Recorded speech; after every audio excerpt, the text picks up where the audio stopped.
Hello दोस्तों, स्वागत है आपका हमारे YouTube चैनल पर। बहुत समय पहले आदित्यपुरम नाम का एक बहुत बड़ा नगर हुआ करता था। उस नगर के लोग खुशहाली भरा जीवन जीते थे। उस नगर में ऐसे केवल थोड़े ही लोग थे जो गरीब थे। ऐसे लोग बिल्कुल भी संतोष के साथ नहीं रहते थे। वह गरीबी का रोना हर जगह रोते थे। उन्हीं गरीब लोगों में से एक जोड़ा भी था जो अपने जीवन से पूरी तरह से संतुष्ट था। लोग उस जोड़े को देखकर अचरज किया करते थे कि यह गरीबी में भी संतुष्ट कैसे है।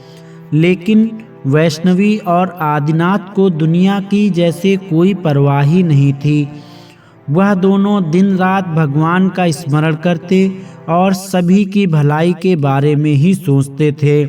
अमीर लोग भी उनको ऐसे खुश देखकर हैरान थे।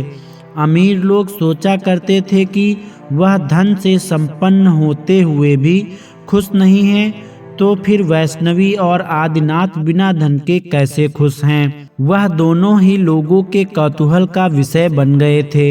यह बात राजा तक भी पहुंची।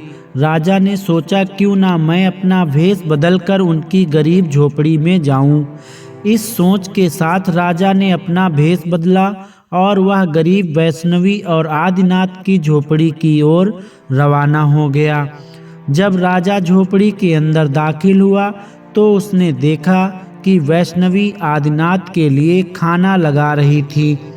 थाली में मात्र 2 सूखी रोटियां थी। आदिनाथ रोटी को पानी के साथ निगल रहा था।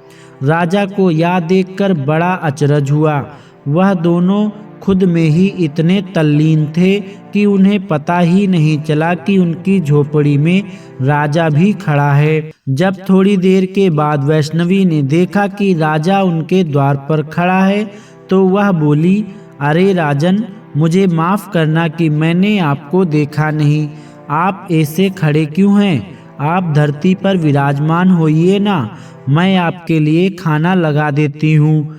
फिर वैष्णवी रसोई में गई और जल्दी से 2 रोटी राजा के लिए ले आई। राजा ने सोचा अगर मैंने रोटी खा ली तो वैष्णवी रोटी कैसे खाएगी। राजा बोला, माते, अगर मैं रोटी खा लूँगा तो फिर आप क्या खाएंगी। वैष्णवी ने कहा, तुम इस बात की चिंता मत करो। हमारे यहाँ जो कोई भी मेहमान खाना खा ले तो समझो ऐसे में हमारा भी पेट भर जाता है। राजा वैष्णवी की इस बात पर सोच में पड़ गया। वैष्णवी ने राजा की तल्लीनता तोड़ते हुए कहा, वत्स, तुम खाना खाओ। राजा ने रोटी खाना शुरू किया।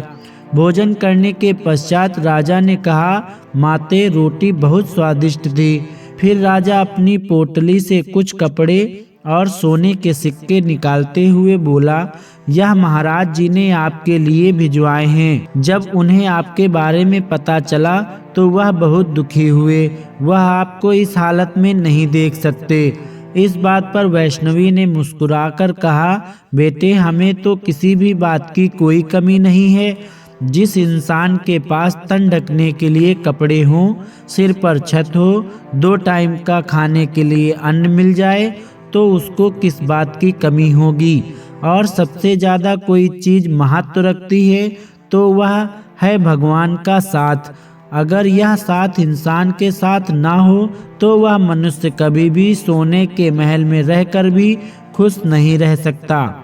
राजा के आंखों में आंसू भर आए। वह वैष्णवी के पैरों में गिरकर बोला, माते, आप सही मायने में धन्य हैं। आज आपने यह साबित कर दिया कि संतोष ही सबसे बड़ा धन होता है। इस कहानी से हमें यह सीख मिलती है कि हमें कभी भी लालच नहीं करना चाहिए। जो लोग थोड़े में भी सुखी रह लेते हैं वह अपने जीवन में कभी भी दुखी नहीं होते हैं।